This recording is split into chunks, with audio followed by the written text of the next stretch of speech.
Bismillahirrahmanirrahim. Assalamualaikum warahmatullahi wabarakatuh. Waalaikumsalam warahmatullahi. Perkenalkan, saya Yani dari UIN Syarif Hidayatullah Jakarta. Saya ingin berbincang-bincang dengan Bapak terkait dengan program pelestarian lingkungan di MA Muallimin NWDI Pancor. Boleh perkenalkan diri dulu, Pak? Terima kasih. Sebelumnya izin memperkenalkan diri, nama lengkap Muhammad Eki Tamara, biasa dipanggil Pak Eki saja. Gitu. Pak Eki. Pak Eki. Di sini di madrasah, selain mengampu sebagai guru bimbingan dan konseling, dan juga aktif untuk istilahnya itu mengelola ekstrakurikuler yang ada di madrasah. Baik. Termasuk yang ekstrakurikuler yang bergerak dalam lingkungan, yaitu Green Generation yang di madrasah. Jadi jadi pembina gitu ya, Pak? Nggih, pembina. Pembina. Oke. Tadi saya juga dengar dari kepala sekolah ada yang namanya Super Crew. Itu apa, kalau boleh dijelaskan, Pak? Super Crew, nggih. Super Crew ini memang bertujuan untuk pertama, tujuan utamanya itu untuk menjaga kebersihan lingkungan yang ada di madrasah. Kemudian yang kedua, responsif terhadap keadaan-keadaan seperti kebersihan, kemudian keamanan, terutama yang menjaga lingkungan. Jadi Super Crew ini lebih mengedepankan bagaimana hal-hal yang berkaitan dengan lingkungan yang ada di madrasah sebagai ujung tombak lah, kita bilang. Isinya siapa aja yang ada di Super Crew? Super Crew banyak isinya. Pertama ada staf tata usaha, kemudian ada cleaning service. Intinya di sana ada kolaborasi antara guru, staf, tenaga pendidik dan kependidikan yang ada di sana. Termasuk waka-waka madrasah yang di sini menjadi garda depan untuk bagaimana memproyeksikan kebersihan lingkungan ini memiliki tanggung jawab bersama, bukan hanya cleaning service saja ataupun yang orang-orang yang memiliki tanggung jawab yang lebih lah di sana. Gitu. Kenapa sih ada perhatian yang sangat khusus gitu sampai ada Super Crew di sekolah ini untuk masalah lingkungan? Pertama mungkin kebetulan dia juga alumni dari sini. Pernah bersekolah di sini. Kecintaan terhadap lingkungan ini kita lihat bagaimana bahwa kita mulai dari diri kita sendiri sebenarnya. Karena ajaran agama juga begitu. Di madrasah kita ini mengedepan kebersihan itu untuk bagaimana memberikan kenyamanan terhadap santri-santri kita yang belajar di sini. Jadi berangkat dari filosofis yang berkaitan dengan kenyamanan, keasrian, ketenangan, itu yang menjadi pola pikir khususnya kepala madrasah untuk bagaimana membuat istilahnya sekolah hijau. Kebetulan dulu pernah juga kita menjadi sekolah hijau yang istilahnya juara 1 di Nusa Tenggara Barat. Di Nusa Tenggara sekolah Barat. Hijau, sekolah sehat juga. Kalau Bapak pribadi nih, motivasinya apa sih untuk kemudian jadi bagian dari Super Crew, ikut di pelestarian lingkungan? Kalau motivasi terbesar tentu selain suka mungkin ya, ini karena kita melihat kalau bukan kita, siapa lagi yang bisa nyalakan. Jadi guru-guru yang ada di sini sudah kita berikan pemahaman bahwa kebersihan lingkungan ini bukan hanya sekedar milik 1-2 orang saja, melainkan ini tanggung jawab bersama. Sehingga kita berangkat dari diri kita sendiri. Yuk, dimanapun sampahnya, sekecil apapun sampahnya, mari kita tempatkan pada tempatnya gitu, taruh pada tempatnya gitu. Jadi dibiasakan gitu ya. Jadi kita istilahnya konsep keteladanan itu penting lah. Kalau keteladanan berarti dimulai dari siapa, kemudian ditiru oleh siapa? Ditentukan. Karena itu yang dilihat sama santri-santri kita juga. Kalau misalnya guru-guru semua yang ada di sini istilahnya peduli terhadap sampah misalnya yang tidak pada tempatnya, maka mereka akan mengikuti secara tidak langsung. Jadi dari keteladanan seperti itu ya. Keteladanan. Gitu. Selama ini berarti sudah berapa lama ini? Kalau yang melihat sudah mungkin lebih dari 10 tahunan proses awalnya. Karena kebetulan tiang angkatan 2016 dulu tamat di sini. Kemudian balik lagi setelah 7 tahun lamanya. Jadi ini sudah proses sangat panjang untuk bagaimana menjadi madrasah hijau itu sendiri. Oh, jadi prosesnya itu cukup lama ya? Cukup 10 tahun lama. lebih gitu ya. Bahkan Bapak sendiri menjadi saksi dari Ya, awal mulai dari inisiasi. jadi santri, Ya. kemudian jadi pendidik yang ada di sini. Dulu pas lagi awal-awal inisiasi itu Bapak berarti melihatnya ya seperti melihat ada kegigihan untuk bagaimana apa istilahnya kenyamanan dalam penghijauan itu sendiri dilihat menjadi prospek yang bagus untuk kita lihat menjadi daya tarik untuk salah satu madrasah yang ada di Lombok Timur, khususnya di Nusa Tenggara Barat ini. Karena kalau kita melihat dari bangunan, banyak madrasah atau sekolah yang memproyeksikan bangunannya besar-besar gitu. Tapi kalau yang sekolah asri, hijau, bersih, tenang, nyaman, nah itu yang menjadi mungkin filosofis untuk mengembangkan madrasah yang mengedepankan lingkungan dan kebersihan. Berarti itu visi besarnya seperti itu. Visi besarnya seperti itu. Itu awalnya dari mana sih datangnya? Berangkat dari kepala madrasah. Oh, dari kepala madrasah. Karena memang beliau menjadi garda depan untuk bagaimana mengelola lingkungan yang ada di madrasah dan bagaimana visi yang akan dibangun, termasuk selain daripada hal-hal yang berkaitan dengan lingkungan aja, kan ada juga yang mensokong yang ada di madrasah itu sendiri. Kira-kira ada alasan-alasan atau motivasi yang berasal dari ajaran agama Islam gitu nggak dalam pelaksanaan pelestarian lingkungan di sini? Mungkin yang biasa kita dengar aja, yang kebersihan itu adalah daripada iman. daripada. Berarti dulu di dekat musola besar itu kaligrafinya itu, dan rata-rata sekarang udah ada di setiap di setiap tempat lah gitu, bahwa kebersihan itu penting lah dan sebagainya. Itu kalau tidak dibudayakan literasi, bagaimana untuk ya melihat hanya sekedar tulisan saja, itu kan tidak istilahnya itu tidak nyambung dengan apa yang menjadi keinginan kita. Turunannya kemudian seperti apa dalam program-program turunannya? Kebetulan tahun kemarin yang pernah kita lakukan ya untuk yang di Green Generation, yang sebelum-sebelumnya juga, pertama memang yang berkaitan dengan sampah. Kita sudah memiliki bank sampah, yang dimana bank sampah ini menjadi pusat pengolahan sampah di sana. Mulai dari plastik, kemudian istilahnya itu limbah kardus, bekas-bekas air minum, itu selain digunakan untuk nilai ekonomis, digunakan juga untuk bagaimana menghias yang ada di madrasah. Mungkin pernah dilihat di sekitaran tempat-tempat duduk, itu plastik itu diberdayakan untuk bagaimana menghias madrasah menjadi lebih indah. Yang mulanya tidak memiliki nilai keindahan gitu karena sampah ya, tapi dibentuk menjadi sebuah nilai yang mencerminkan keindahan yang di madrasah. Berarti sampah tadi ya dipilah kemudian diolah. Gitu ya. Itu siapa saja yang kemudian terlibat ya? Wabil khusus yang di sana super kru sama santri. Sama santri juga ya. Karena kan ada juga istilahnya diintegrasikan, kalaupun ada proyek P5-nya, kemudian ada kegiatan-kegiatan yang bersifat seperti prakarya dan sebagainya, itu diarahkan untuk bagaimana menghasilkan karya menggunakan limbah atau sampah yang sudah ada di madrasah. Tadi P5 itu apa ya? Yang ini untuk yang proyek penguatan profil Pancasila, pelajar Pancasila. Penguatan profil. Penguatan profil Pancasila. Pemuda Pancasila. Ya. Oke. Pelajar Pancasila. Pelajar Pancasila. Ya. Itu proyek dari atas gitu. Enggak sih, cuman kita integrasikan saja sebagai nilai P5-nya. Integrasinya itu dalam bentuk pelestarian lingkungan, ya, termasuk salah satunya. Ya. Baik. Kan itu ada yang salah satu topiknya itu kan hidup berkelanjutan. Oh iya. Itu, termasuk yang pernah kita lakukan di sini kan untuk yang P5-nya itu mungkin tahu kain perca ya, bekas-bekas orang jahit itu. Nah, itu pernah kita integrasikan juga bagaimana menjadi nilai yang ekonomis lah itu, seperti misalnya karpet ini tempat alas kaki gitu, kemudian banyak kerajinan-kerajinan yang ada di madrasah. Tadi mungkin sudah disebut nilai ekonomis gitu, boleh diceritakan nggak? Kenapa kita sampaikan ada nilai ekonomis? Karena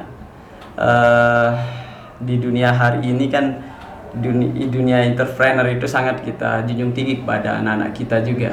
Bagaimana apa yang kita lakukan itu semua punya nilai ekonomis. Misalnya sampah yang tidak apa tidak biasa kita lakukan, sebenarnya dia memiliki nilai ekonomis. Misalnya dari proses pengumpulan gelas plastik itu bisa menjadi karya yang banyak kan, seperti misalnya tas, kemudian ini piring yang plastik yang bisa disulam lah gitu ya, dirakit-rakit menjadi piring plastik lah gitu. Banyak hal yang istilahnya itu membuat madrasah kita ini pendapatan banyak dari pengelolaan sampah. Itu menjadi sumber pendapatan juga ya? Termasuk salah satunya. Biasanya untuk apa itu? Kalau sudah misalnya sebagai operasional juga okay. untuk madrasah. Beli sapu lagi misalnya ya, bersihan lagi gitu. Karena kan setiap angkatan baru itu kita anggarkan lagi untuk segala bentuk yang mungkin kerusakan-kerusakan di bidang alat-alat kebersihan dan sebagainya. Oke. Sekarang kita berlanjut ke tugas Bapak selanjutnya selain jadi super kru itu jadi pembina Green Generation. Boleh diceritakan nggak itu? Green Generation ini sebenarnya mulai dari 2017 yang lalu.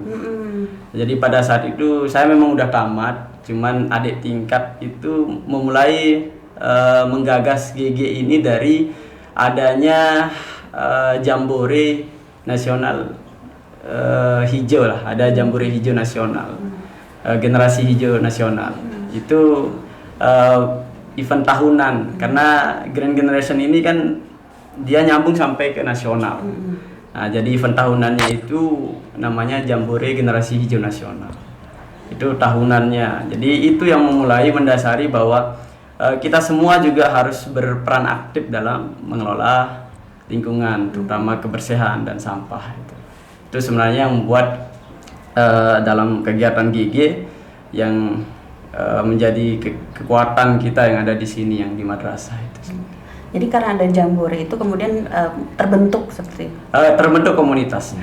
Terbentuk komunitas. Setelah tidak ada jambore, apakah masih kemudian tetap karena dia kan bentuknya ekstrakurikuler.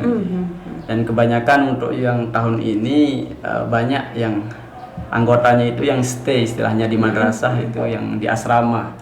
Nah, karena dekat untuk melakukan kegiatan, misalnya kegiatan patroli sampah yang mungkin dilakukan sama adik-adik kita, anak-anak kita yang ada di sini. Itu 2 kali seminggu kegiatan untuk yang itu. Kemudian ada juga yang pilah sampah. Nah, kan kita pisahkan saking banyaknya, kita ambil plastiknya, ambil kertasnya dan sebagainya. Itu kegiatan pilah sampah yang mungkin banyak dilakukan juga di madrasah itu. Oh, berarti itu kegiatan dari Green Generation sendiri ya, seperti itu. Bapak kapasitasnya sebagai pembina itu biasanya bekerja dalam hal apa ya, Pak? Kita langsung ikut berpartisipasi. Selain daripada mengatur manajemen, kemudian kita berikan istilahnya itu literasinya, wawasan berkaitan dengan sampah, kemudian wawasan berkaitan dengan kebersihan dan lain sebagainya, untuk menunjang kesadaran mereka. Sebenarnya santri-santri ini kan kadang mungkin the first time mereka melaksanakan pilah sampah itu di sini gitu. Yang sebelumnya mungkin di rumahnya itu nggak pernah melihat sampah yang begitu banyaknya. Tiba-tiba misalnya di sini yang kita kerjakan ternyata di eskul ini pilah sampah. Nah, itu yang kita sadarkan bahwa tidak ada yang salah dengan kesadaran untuk bagaimana kita menjadi duta-duta kebersihan, duta-duta lingkungan yang ada di madrasah itu sendiri. Jadi selain sampah itu apa sih yang menjadi program lingkungan di sekolah ini tuh? Program lingkungan banyak ya, yang di istilahnya itu yang dikelola sama super kru itu sendiri juga. Yang pertama itu kan ada hidroponik. Hidroponik ya, yang tadi udah ada hidroponik. Kemudian ada ini penamaan. Ini pohon-pohon semua itu. Termasuk, jadi kan kita kelola juga, ada juga apotek hijau, apotek garden, apotek sehat kita lah itu. Yang di samping Padepokan Osim tadi. Itu kita banyak yang kita lakukan juga untuk pengelolaan selain daripada kebersihan. Kita juga di sini memperbanyak istilahnya itu apa ya, bank tumbuhan. Jadi kita cek berapa jumlah tumbuhan yang ada di madrasah, kemudian nanti itu menjadi materi pembelajaran untuk mata pelajaran biologi dan sebagainya. Berarti juga terintegrasi juga dengan mata pelajaran ya, Pak. apakah pernah juga terintegrasi dengan mata pelajaran PAI gitu Pak misalnya? PAI kemungkinan lebih kepada apa kita bilang ya,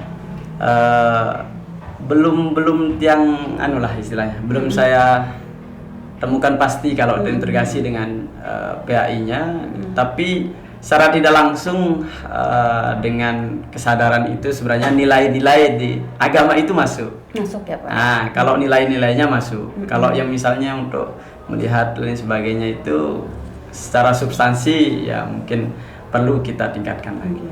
Berarti yang sudah masuk mata pelajaran apa aja? Yang sudah masuk banyak ya, mulai dari yang misalnya prodi IPS, prodi IPS, jurusan IPS, IPA, walaupun sekarang kan tidak ada lagi sebenarnya, tidak ada lagi. Cuman untuk mengklasifikasi minat mereka itu perlu, misalnya kayak IPA, IPS, agama, itu rata-rata masuk pelajarannya. Kalau kita sebutkan terlalu banyak 21 mata pelajaran gitu. Jadi kalau berarti di MA kurikulum dengan Merdeka. wawasan lingkungan di pesantren ini dijalankannya melalui tadi ya? Salah satunya dimulai dengan tadi. Karena memang lingkungan ini kan menjadi apa ya, subfaktor terbesar untuk bagaimana mencapai visi misi madrasah.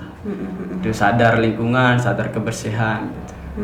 Kalau sudah lingkungan nyaman, asri dan sebagainya, itu murid-murid kita atau santri-santri kita yang di sini tidak hanya belajar di kelas gitu, bisa belajar di sanggar belajar, kemudian di Forest Mamin, ada juga kan ini hutan tadi yang dekat ini yang dekat bank sampah, dekat perpustakaan tadi.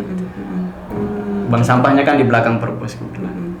Itu sebenarnya istilahnya itu udah kalau berbicara tentang lingkungan dan kebersihan memang menjadi prioritas utama. Termasuk penghijauan. Kalau Bapak secara pribadi sendiri sudah melihat perilakunya semua warga di sini itu sudah baik belum dalam kita berspekulasi bahwa dari perjalanan yang panjang untuk proses kesadaran lingkungan dan kebersihan ini, alhamdulillah rata-rata sudah sadar. Jadi misalnya mereka kan kantinnya agak lumayan jauh dari kelas mereka, jadi mereka tetap program dari Wakahumas ini itu mengingatkan sama Minausim, mengingatkan setiap keluar main itu untuk menjaga kebersihan. Karena kan yang namanya manusia perlu diingatkan juga gitu. Jangan bawa makanannya ke dalam kelas, taruh sampah-sampahnya di tempatnya dan sebagainya. Biar ada timbul kesadaran setiap waktu. Itu sebenarnya tujuan. Tapi rata-rata udah pada sadar lingkungan gitu. Kalau kita bilang sadar 100% mungkin berlebihan. Mungkin kalau kita bisa persentasekan, alhamdulillah sudah 90% untuk kesadaran lingkungan atau kebersihan. Karena mereka malu kalau istilahnya ya, misalnya temennya buang sampah di tempatnya gitu, mereka sembarangan, malu lah gitu dengan istilahnya bersihnya lingkungan yang sudah dikawal sama super crew ini. Kemudian mereka semau-maunya misalnya, jadi ada timbul rasa malu di sana. Jadi ada peer pressure ya? Iya, ada peer pressure. Istilah itu ya? Ya, yang agak lebih atas gitu. Enggak juga, coba bahasa Inggris aja. Kalau misalnya nih selama melaksanakan program-program ini, ada tantangannya nggak sih, kendala yang dihadapi gitu? Mungkin menurut saya pribadi ini, tentu yang namanya kendala itu kan setiap tahun ada santri-santri baru biasanya. Jadi beradaptasinya lumayan ada waktu, sehingga setiap tahun itu kendalanya biasa begitu untuk menyadarkan kembali, membuat santri-santri kita itu beradaptasi dengan lingkungan yang bersih. Mungkin ada kebiasaan-kebiasaan yang sering ya buang sampah sembarangan. Kan tidak semua yang sekolah di sini berangkat dari istilahnya itu sekolah yang bersih dan sebagainya. Itu tantangan terbesar sih, selain daripada tantangan-tantangan yang lain. Berarti regenerasi santrinya ya, karena ada yang baru, kemudian dia belum tentu juga sudah berwawasan lingkungan ya. Oke, jadi harus ditanamkan lagi. Itu yang tantangan terbesar, selain daripada kesadaran kolektif yang sudah kita bentuk dari kesadaran individual itu sendiri. Berarti pada dasarnya seluruh warga atau masyarakat pesantren ini itu sudah sangat baik ya berkontribusi dalam penjagaan lingkungan. Iya, yang lihat rata-rata semua mulai dari pimpinan yang tertinggi ini, mulai pimpinan tertinggi itu rata-rata menjadi garda depan untuk menjaga kebersihan lingkungan dan sebagainya. Kemudian ikut menjadi karyawan-karyawan juga ikut mengikuti pimpinan gitu. Jadi santri juga mengikuti guru-guru dan sebagainya. Begitu pola yang diterapkan di madrasah. Kalau masyarakat di luar pesantren nih, pihak eksternalnya apakah ada dukungan atau? Alhamdulillah banyak dukungan dari pihak eksternal, misalnya dari yayasan selalu mensupport yang berkaitan dengan ini untuk kegiatan-kegiatan lingkungan di sini. Kalau selain dari yayasan, apakah ada mungkin dari? Yang pernah kita ajak kolaborasi ya dinas-dinas terkait ya untuk kegiatan-kegiatan ekstrakurikuler ya, misalnya dinas lingkungan hidup kan, keasrian dan sebagainya. Itu biasa kita ambil bibit juga dari sana. Untuk yang kalau ada kegiatan go green atau penghijauan keluar, ini tadi juga ada permintaan dari sekolah sekolah dasar unggulan namanya, satu yayasan untuk kita penghijauan di sana. Di sana. Jadi kerjasama juga dalam transfer pengetahuan juga. Gitu ya. Kita juga aktif untuk istilahnya itu mengadakan pelatihan. Ya, seperti misalnya pelatihan pembuatan pupuk kompos dan sebagainya. Itu salah satu yang berdampak kepada lingkungan. Karena kita di sini mandiri untuk pembuatan kompoknya. Untuk yang pupuk kompos yang original lah, itu yang berasal dari sawah yang organik gitu. Daun-daun yang sudah mati, yang kering-kering itu kan ditaruh di satu tempat untuk istilahnya itu dikelola lah, untuk menjadi pupuk. Itu pengetahuannya datang dari mana ya untuk seperti guru? Iya, saya memang guru BK, hanya saja mungkin kita secara kolektif diajak gitu sama pimpinan untuk bagaimana sadar terhadap lingkungan itu sendiri. Pemikiran-pemikiran di sana tentu kita lihat dari bagaimana prospek yang kita lihat di dunia maya hari ini, bahwa banyak sekali yang menjadi tantangan sekolah, bukan hanya kita menyiapkan istilahnya itu struktur ataupun guru-guru yang berkompeten untuk mengajarkan secara transfer ilmu, tapi kita juga menyiapkan bagaimana lingkungan ini juga mendukung dalam pembentukan karakter sadar lingkungan itu sendiri. Wah, berarti sudah cukup mendalam gitu ya untuk program-program wawasan lingkungan ini. Nah, kalau misalnya ke depan ada ingin perkembangan apa lagi nih yang ingin dibawa ke sini? Harapan terbesar dalam lingkungan ya. Harapan terbesar untuk bagaimana menindaklanjuti, tentu kita ingin mempertahankan bahwa sekolah sehat dan sekolah hijau itu sendiri kita bawa pernah ke nasional juga. Tapi itu saya sudah tamat kebetulan. Hanya saja mungkin ada nanti bagaimana menjadi proyeksi rata-rata sekolah yang di luar itu kan, kalau studi banding dari wilayah pegunungan pernah studi banding ke sini, dari sekolah-sekolah luar yang negeri juga, atau kepala-kepala sekolah madrasah itu studi banding ke sini untuk berbicara tentang tata kelola lingkungan dan kebersihan gitu. Jadi banyak yang istilahnya sudah belajar. Tentu harapan itu kita ingin jaga, kita ingin tingkatkan.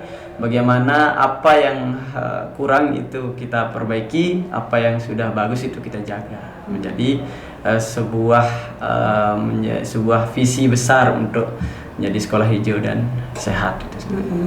Itu berarti ya untuk pesantren ini ya, kalau Bapak sendiri nanti ingin berkontribusi dalam hal apa kira-kira ke depan? Ya, lebih ke literasi lingkungan dan literasi sampahnya. Itu selama ini sudah dilakukan juga sebenarnya? Iya, sebenarnya secara tidak langsung beberapa, bukan hanya sekedar ini penyampaian secara knowledge gitu, secara pengetahuannya, tapi kan kita juga secara actionnya gitu, secara aksinya. Gitu. Oke. Ada lagi yang ingin diceritakan? Mungkin itu saja. Aduh. Iya baik, terima kasih banyak sudah menjawab semua pertanyaan-pertanyaan saya. Kurang lebihnya lah. Iya. Selesai Pak.